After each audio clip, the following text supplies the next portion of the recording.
ছেলের বয়স 23। ছেলেকে বিয়ে দিচ্ছেন না কারণ আপনার ধারণা ছেলে এখনো ছোট।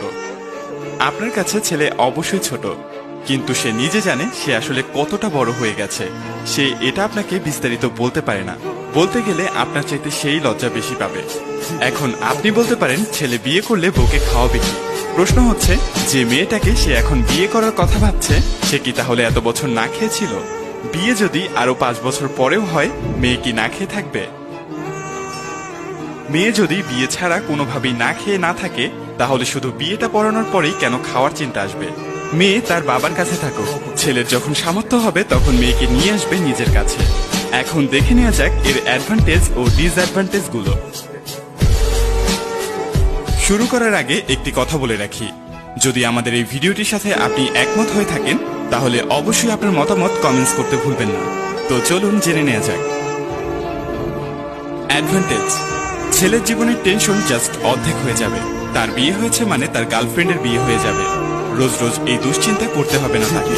বর্তমান ছেলে মেয়েরা নিজের প্রিয় মানুষটিকে নিয়ে বিষণ্ণতায় ভোগেন, কারণ তারা প্রিয় মানুষটিকে কোনোভাবেই হারাতে চান না। বিয়ের পরে মানুষ গোছালো হয়। এই বয়সের ছেলেরা অত্যন্ত অগোছালো হয়ে অপেক্ষায় থাকে কেউ একজন এসে তার জীবনটাকে গুছিয়ে দিয়ে যাবে ভেবে। একজন স্ত্রী ছাড়া কোনো গার্লফ্রেন্ডের পক্ষে এটা সম্ভব না। ডেটিং এর পিছনে যা খরচ হতো তা দিয়ে তারা দুজন বিয়ের পর দিব্যি প্রেম করে যেতে পারবে, কারো কোনো গুনাহ হবে না। পর্ন নামক জিনিসটার বাজার দরে ভাটার টান পড়বে। মুসলিম দেশগুলোতে পর্নের এত রমরমা কাটতির কারণ কি জানেন? মুসলিমদের জন্য এক্সট্রা ম্যারিটাল সেক্স নিষিদ্ধ। তরুণ বয়সীরা যখন জৈবিক চাহিদা বৈধভাবে মেটানোর সুযোগ না পায়, তখন তারা আলটিমেটলি বিকৃত উপায়ের দিকে আরো বেশি ঝুঁকতে থাকে। এই জিনিস কোনো ক্রমেই আপনি রুখতে পারবেন না।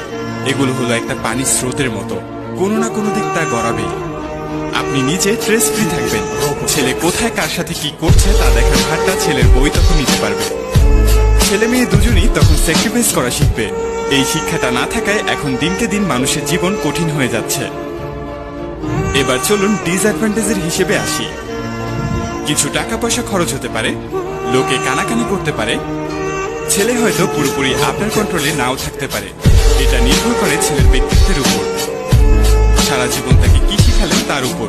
তাকে চামচামি শিখালে সে আলটিমেটলি চামচামি করবে, তা হোক বউয়ের বা মায়ের চামচামি।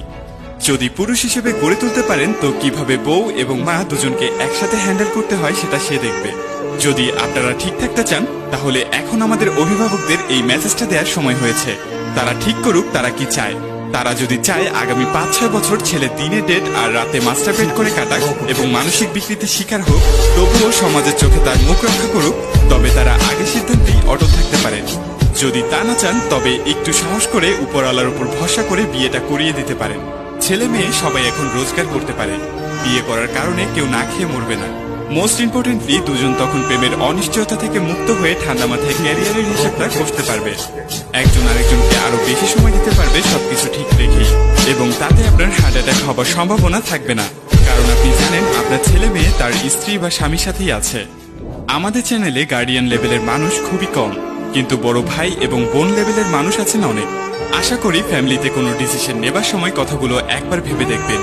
এই বয়সে আপনার ডিসিশনের কারণে বিয়ে না করে যে ছেলেটা বা মেয়েটা বছরের পর বছর ধরে গুনাহ করে যাবে